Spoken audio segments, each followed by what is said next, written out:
안녕하세요. 스위스올 팟캐스트 강우성입니다. 오늘 골든스테이트와 보스턴에 아주 재밌는 게임이 있었죠. 그래서 제가 이 게임을 기다렸거든요. 오늘 경기가 끝나기도 전에 이번 시즌 시작하면서 이 경기는 리뷰해야겠다라고 동그라미 쳐놓은 게임 중 하나예요. 이 게임을 기다렸는데 왜냐하면 지금 현재 이게 NBA에서 가장 핫한 팀들 중 두 팀의 경기이기도 하고 디펜딩 챔피언 보스턴과 이번 시즌 6승 1패로 아주 무서운 기세를 보여주고 있는 골든스테이트가 만났기 때문이죠. 오늘은 이긴 골든스테이트 위주로 좀 얘기를 하고 보스턴 얘기는 오늘 별로 얘기 안 할게요. 왜냐면은 보스턴은 주전 5명 중에 이제 뭐 지난 시즌 파이널 MVP 받은 제일런 브라운을 포함해서 크리스탑 포르징기스도 빠졌기 때문에 이런 경기에서 사실 챔피언인 보스턴이 뭐 오늘 한 경기 졌지만 그로 진짜 또 수많은 팀들한테 멘탈이 무너질 정도로 좌절감을 안겨주면서 모든 팀들을 다 쳐부수면서 승리를 가져갈 거고 결국 저는 보스턴은 시즌 1위로 마무리할 거라 생각하거든요. 그래서 보스턴이 이 한 경기 진 거를 가지고 뭐 얘기를 많이 할 건 없다고 보고요. 그래서 저는 뭐 보스턴을 별로 걱정하지 않습니다. 그래서 오늘은 골든스테이트 위주로 얘기를 좀 해보려고 합니다. 제가 이거 팟캐스트를 하면서 유튜브에 올리는 사람으로서 골든스테이트는 NBA에서 인기가 가장 많은 팀 중 하나고 한국에서도 인기가 굉장히 많은 팀이잖아요. 그래서 굉장히 당연히 커버를 해야 되지만 저는 지금 현재 골든스테이트가 오늘 게임 들어가기 전 6승 1패를 하면서 굉장히 핫한 시즌을 보내는 와중에도 골든스테이트 게임을 한 번도 커버한 적이 없죠. 왜냐면은 골든스테이트가 분위기 좋고 잘하고 6승 1패고 다 좋은데 상대가 다 그렇게 강한 상대가 아니었어요. 그래서 저는 오늘만을 기다렸습니다. 보스턴이라는 강팀을 상대로 기존에 보여줬던 골든스테이트의 모습이 어느 정도가 진짜인지 보기에 오늘 경기가 가장 좋은 경기라고 생각했어요. 그래서 오늘 경기를 커버하면서 골든스테이트 얘기를 전체적으로 한번 하고 이번 시즌 관전 포인트도 얘기를 안 했으니까 그런 것도 좀 얘기하려고 기다리고 있었습니다. 그래서 오늘은 경기 얘기하면서 골든스테이트의 시즌 관전 포인트를 중간중간 녹여서 얘기를 잘 해볼 수 있도록 할게요. 이게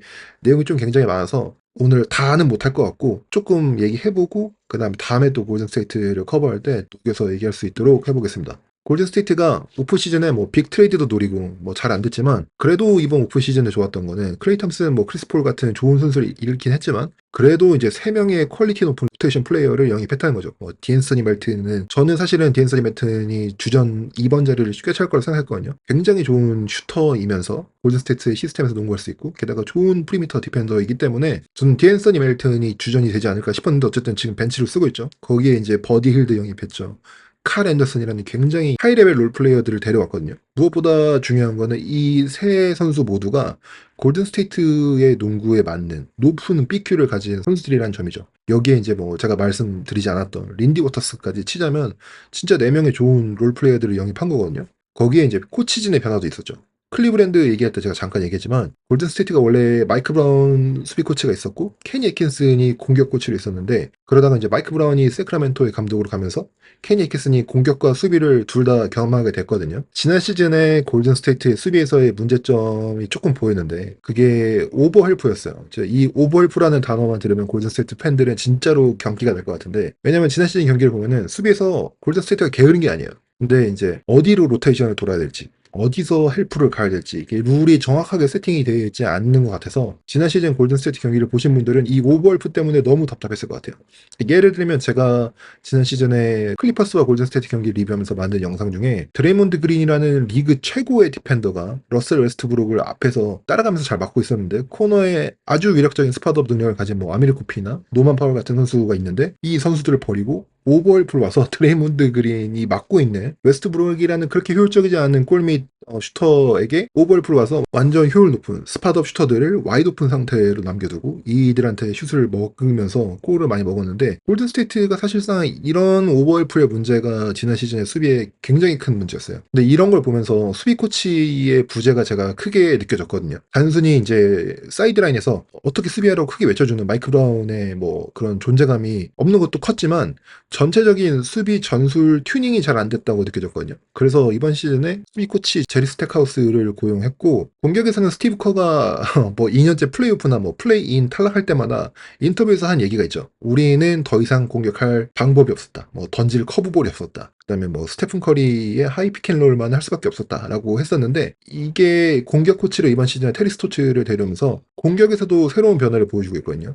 뭐 오늘은 저는 이것까지 깊게 얘기 안 하겠지만 저는 이미 공격에서 굉장히 새로운 모습을 골든스테이트에서 많이 보고 있어요. 이번 시즌에. 예를 들면 골든스테이트가 잘하는, 우리가 굉장히 다 많이 알고 있는 포스트에 공을 넣어주고 거기서 이제 시작하는 골든스테이트의 스플릿 액션도 이번 시즌에 굉장히 새로운 스타일의 액션이 많이 추가되었고, 그 다음에 드레이몬드 그린의 사용법도 많이 달라졌어요. 드레이몬드 그린이 자기 팟캐스트에서 얘기했거든요. 이번 시즌에는 공격 전술이 많이 바뀌어서 이전까지는 내가 항상 뭘 해야 되는지 알았고 내가 어디 있을지 알았고 팀원들이 어디 있어야 되는지 알았고 그래서 자신이 있었는데, 이번 시즌에는 내가 코너에 있는 공격이 많아졌다. 코너에서는 아직도 내가 게임을 어떻게 지배해야 될지 모르겠고 아직도 배워가는 중이다라는 식으로 얘기했거든요. 골든스테이트의 공격에서도 이제 팀들이 꽤나 익숙해지고 있어요. 골든스테이트의 공격의 파이법을 찾기 시작했기 때문에 골든스테이트의 스티브 커 감독이 지난 시즌에 우리는 더 이상 공격할 전술이 없다라던가 뭐 우리는 좀 한마디로 말하면 패가 적어졌다라고 얘기했는데, 그런 공격을 바꾸기 위해서 공격 코치 테리 스토츠를 영입하면서 공격 코치의 영입의 효과도 좀 보이는 것 같아요. 수비에서도 굉장히 많은 변화가 있는데 골든스테이트의 현재 로스터에서 공격의 한계는 제가 따로 뭐 얘기하겠지만 나중에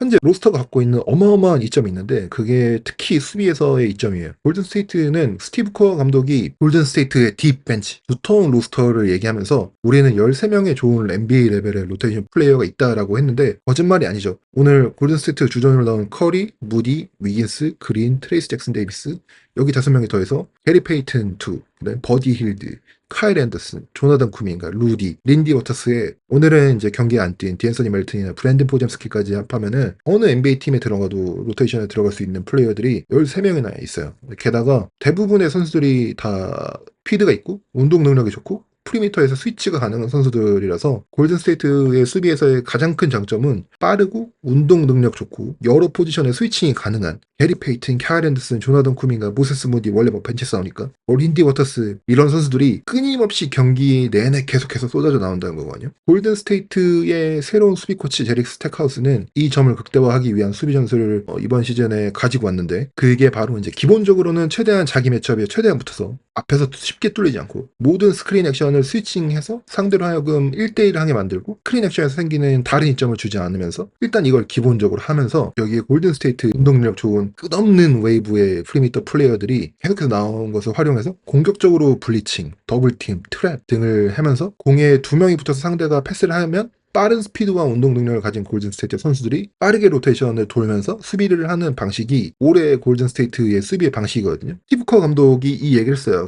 이번 시즌 수비가 좋아졌는데 왜 좋아졌냐라고 하니까 우리가 좀 더 볼을 컨테인 잘하니까 앞에서 볼을 더 잘 잡아두니까 수비가 로테이션을 적게 도니까 그냥 잘하는 거다라고 되게 심플하게 대답했거든요. 근데 지금까지는 그게 맞았어요. 제가 또 이번 시즌 보는 골든스테이트 수비의 달라진 점 중 또 하나는 림보에 빠지지 않는다. 이게 림보가 JJ 레딕이 자주 얘기하던 개념이거든요. 이도저도 아니어서 아무것도 얻지 못하는 상태를 얘기하는데, 수비에서의 예를 들면 만약에 더블팀을 가고 싶으면 확실하게 더블팀을 확 가서 상대의 볼 핸들러가 압박을 느끼게 하고 약간 주춤거리게 하고 그 다음에 상대가 볼을 잡으면 완전히 달려들어서 막으면서, 그래야 이제 시야도 잘 안 보이고 시야가 보여서 패스를 하려고 해도 막 손이 있기 때문에 공을 뭐 위로 크게 넘겨줘야 된다거나 어렵게 주잖아요. 이때 이렇게 공이 어렵게 넘어왔을 때 우리 수비로 하여금 로테이션으로 다시 수비에 돌아갈 수 있는 시간을 벌어주는 게 중요한데, 더블팀을 갈 거면 확실히 가고 아니면 안 갈 거면 그냥 자기 수비에 붙어 있어야 되거든요. 지난 시즌의 골든스테이트의 오버월프는 사실 이 오버월프가 더블팀을 확실히 간 것도 아니고 안 간 것도 아니고, 그러니까 JJ 레딕이 말하는 림보 상태에 빠진 수비가 많았거든요. 그런데 이번 시즌에 골든스테이트의 운동 능력 좋고 스피드 좋은 선수들을 바탕으로 이제 강하게 트랩, 더블팀 할 때 확실히 하고 그 이후에 진짜 빠르게 로테이션을 함으로써 굉장히 수비를 좋은 모습을 보여주고 있어요. 세컨 스펙트럼의 이제 트래킹 데이터에 따르면요, 현재 NBA에서 가장 많은 블리칭, 더블팀, 트랩 디펜스를 한 팀이 현재까지 골든스테이트고요. 현재 총 40번 이상 했습니다. 골든스테이트에 이어서 두 번째로 많이 한 팀이 브루클린 네츠인데 11번이에요. 골든스테이트와 엄청난 횟수의 차이가 있죠. 그래서 이런 적극적이고 공격적인 수비를 이번 시즌에 엄청 많이 보여주고 있거든요.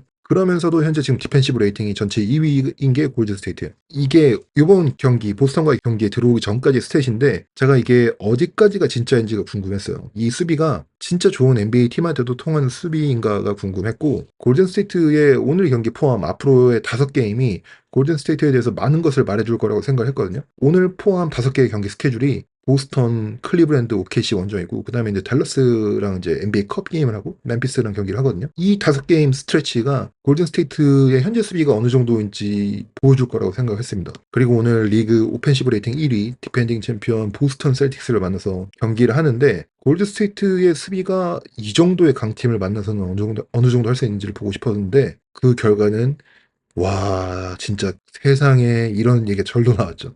1쿼터 시작하자마자 제이슨 테이텀이 공을 잡을 때마다 트랩을 걷는데 앞서 설명드린 대로 굉장히 어그레시브한 트랩을 걸면서 제이슨 테이텀이 손에서 공을 떠나게 했어요. 그리고 뒤에서는 골든 스테이트의 운동 능력 좋은 윙들이 빠르게 로테이션을 돌면서 수비를 하는 모습을 보여주면서 감탄이 나왔습니다, 진짜. 근데 반대로 생각을 해보면 보스턴의 강점은 상대를 완전히 프레드 시킨 다음에 보스턴 특유의 이제 스페이싱과 그 다음에 이제 드리블 앤 킥아웃 게임으로 상대방의 수비를 로테이션 돌게 만든다는 게 보스턴의 공격의 핵심이자 공격의 이점이거든요. 근데 이제 트랩이나 더블팀은 이걸 하면 그냥 알아서 수비가 로테이션 돌아주는 커버리지이기 때문에 어떻게 보면 보스턴 팀한테는 절대로 안 쓰는 전술이죠. 이거는 보스턴이 좋아하는 커버리지거든요. 근데 골든 스테이트의 압박이 좋았기도 했고 보스턴이 뭔가 자신들 상대로 잘 안 쓰는 커버리지다 보니까 처음에 조금 당황한 것 같기도 했어요. 그래서 여기에 대처를 잘 못했는데 물론 이거는 보스턴 입장에서는 전혀 신경 쓸 게 아닙니다. 왜냐면 보스턴은 포르징기스와 제일런 브라운이라는 두 명의 스타터가 없어서 만약에 있었다면 이런 상황에서 훨씬 더 대처를 잘했겠죠. 근데 두 선수가 없었기 때문에 이런 수비의 대처가 어려웠고 어쨌든 보스턴이 이런 선수들이 없다는 걸 이용해서 골든 스테이트는 게임 플랜을 잘 짜온 거죠.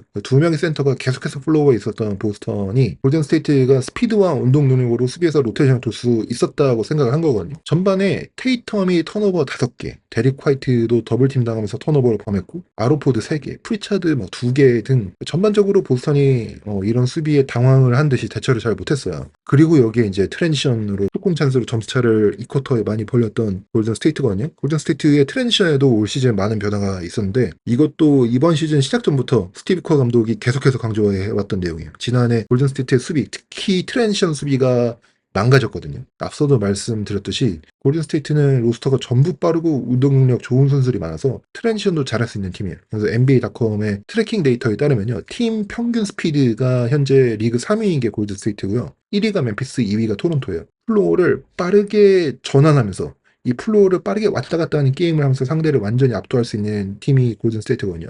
트랜지션은 뭐 트랜지션 공격도 있고 트랜지션 수비도 있는데 스티브 커 감독이 이 트랜지션을 다 강조했어요. 수비에서도 전력을 다해서 트랜지션 수비 복귀를 해야 되고 공격도 최대한 트랜지션을 기회를 살려서 무조건 리바운드 잡으면 무조건 진짜 죽을 힘을 다해서 뛰어야 된다라고 얘기를 했거든요. 트랜지션도 마찬가지로 림보가 있습니다. 우리 편이 예를 들면 슈팅을 던지고 공격 리바운드를 위해서 골대로 완전히 그냥 뛰어들어가던가 아니면 그냥 아예 공격 리바운드 잡을 생각 안 하고 백코트를 전력으로 하던가 해야 되는데 이게 이도저도 아니게 천천히 백코트를 하면은 공격 리바운드는 당연히 못 잡고요. 상대의 트랜지션 공격도 못 막는 이게 림보에 빠지거든요. 그래서 이런 림보에 빠지는 거를 이번 시즌 가장 많이 보여주고 있는 팀이 뭐 지난 시즌과 이어 미러키죠. 어쨌든 이렇게 림보에 빠지면 안 되는데 이번 시즌 골드 스테이트는 상대방을 트랜지션 게임에서 공수에서 완전히 압살하고 있습니다. 오늘 보스턴전도 예외가 아니거든요.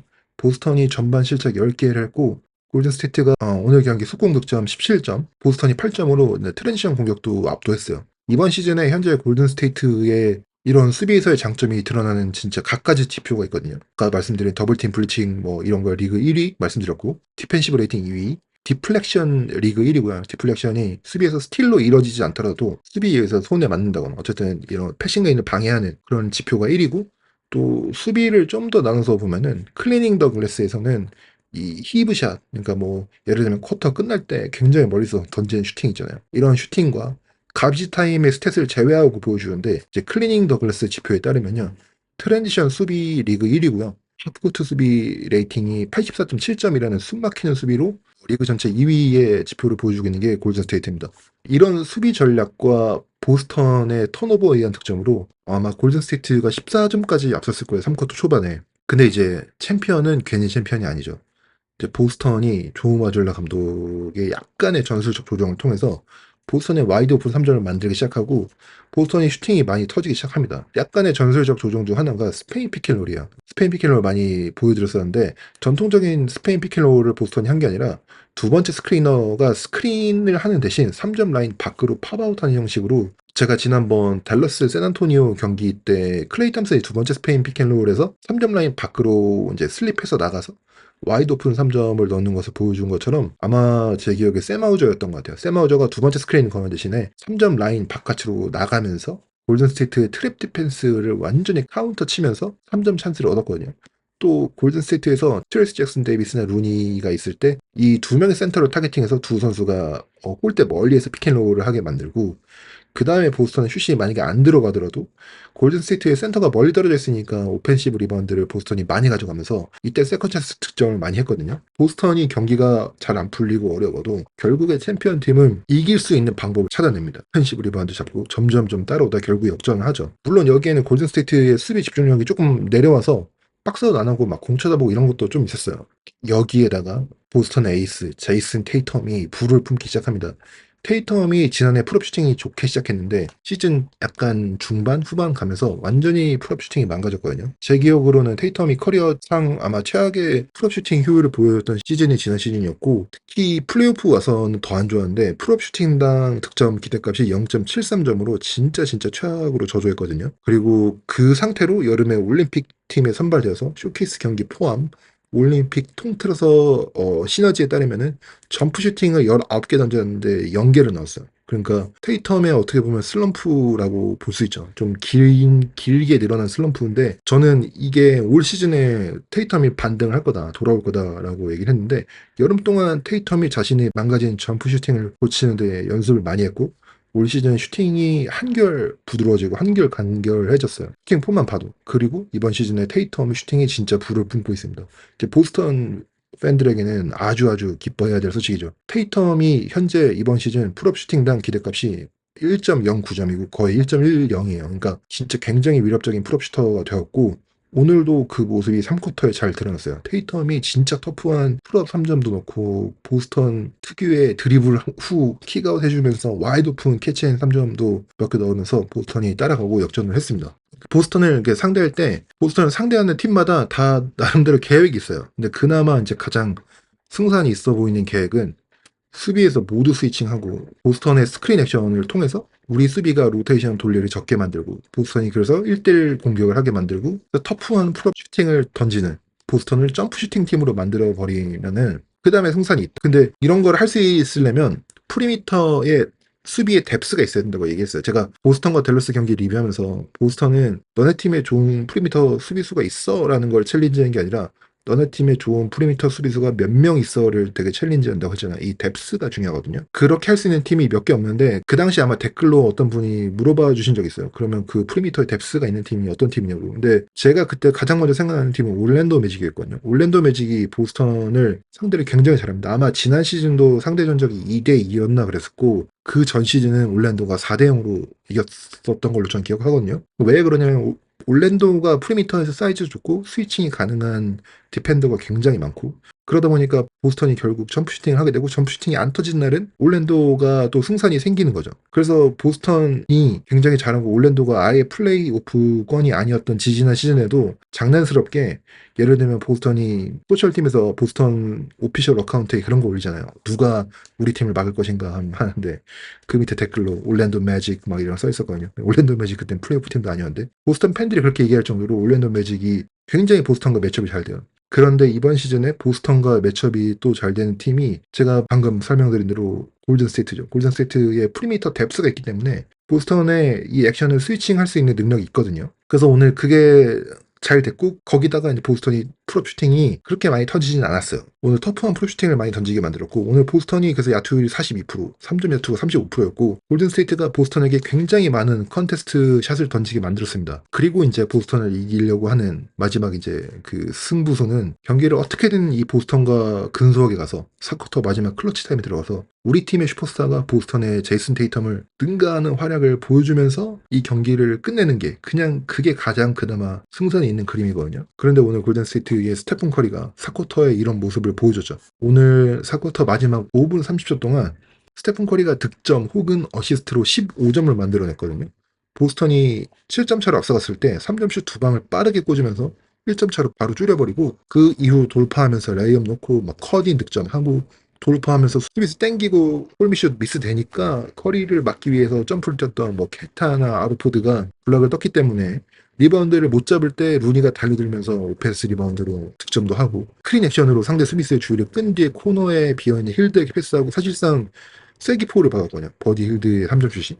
그래서 커리의 활약이 4쿼터 마지막에 왜 그가 아직도 여전히 리그 정상급 플레이어인지 보여줬어요. 그래서 어쨌든 오늘 경기 굉장히 재밌었고 보스턴은 충분히 챔피언 팀의 모습을 보여줬다 생각하고 골든 스테이트라는 좋은 디펜스 팀을 상대로 3쿼터부터는 계속해서 좋은 슛을 만들어냈고 여기에 카운터도 칠 수 있었고 챔피언십 팀의 DNA를 보여줬는데 조금 하나 아쉬운 점을 진짜 하나만 얘기하자면 마지막 약 1분 남은 구간 경기를 결정적인 구간에 테이텀의 막판 집중력이 조금 아쉬웠어요. 여기서 사실 경기가 졌다고 보는데 1분 14초 남기고 4점을 보스턴이 뒤지고 있었거든요. 보스턴이 공격을 하고 있었어요. 그러니까 여기서 잘 만들어서 공격 성공하고 넘어가서 뭐 24초 다 써도 수비 성공을 하면 그 다음 공격 성공하면 승리거나 뭐 최소한 동점을 만들었겠죠. 그러니까 급할 필요가 제 생각엔 없었고 보스턴이 3쿼터부터는 아까 말씀드린 뭐 액션이나 특유의 그 드리블 킥아웃 플로우로 좋은 슈팅 찬스를 많이 만들어냈다고 했잖아요. 보스턴이 페인트 터치 후에 밖으로 빼주고 다시 돌파하고 이런 굉장히 모던하면서 트렌디한 스타일의 농구를 할 때 막기가 어려운데 이 마지막 1분 14초 남은 구간에서 테이텀이 샤클락이 18초가 남았는데 루니를 앞에 두고 사이드 스텝 한 다음에 풀업 2점 슛을 던집니다. 미드레인지로. 근데 이게 안 들어가고 골든 스테이트의 공격이지만 어쨌든 여전히 1분 5초가 남았고 수비하면 이길 수 있는 상황이었어요. 골든 스테이트가 넘어서 공격을 하는데 커리가 드레몬드 그린하고 탑에서 스크린 액션을 하는데 이때 테이텀이 자기 수비수를 안 맞고 스테픈 커리를 쳐다보고 있어요. 이제 더 이상 여기는 파리 올림픽이 아니거든요. 테이텀이 스테픈 커리 플레이하는 거를 지켜보지 않아도 돼요. 그런데 이 액션에 집중력이 떨어져서 자기 수비수를 놓치고 스테픈 커리를 쳐다봅니다. 그리고 이때 제이슨 테이텀이 놓친 골든 스테이트의 선수는 절대 한시도 눈을 떼서는 안 되는 샤프한 3점 슈터, 올 시즌 50% 이상의 3점 슛 성공률을 보여주고 있는 버디 힐드였거든요. 그래서 버디 힐드가 코너로 빠지고 테이텀이 한눈을 판 사이 힐드를 놓치고 커리가 이때 힐드한테 패스를 해주고 힐드가 이 3점을 꽂으면서 사실상 경기 결정이 났죠. 그래서 제이슨 테이텀이 공격에서는 좀 안 좋은 샷 셀렉션 그 다음에 바로 이어지는 수비에서 버디힐드를 놓치면서 경기를 내주는 게 저는 조금 아쉬웠어요. 골든스테이트 입장에서는 이거는 굉장히 스테이트먼트 게임이라고 봅니다. 이번 게임으로 골든스테이트의 강점이 진짜 강점이라는 게 드러났고 리그에 We are back, 우리가 돌아왔다는 식으로 알리는 듯한 게임을 했거든요. 굉장히 좋은데 그렇다고 저는 이제 골든스테이트가 이걸로 인해서 단번에 뭐 컨텐더로 올랐었다 이렇지는 않거든요.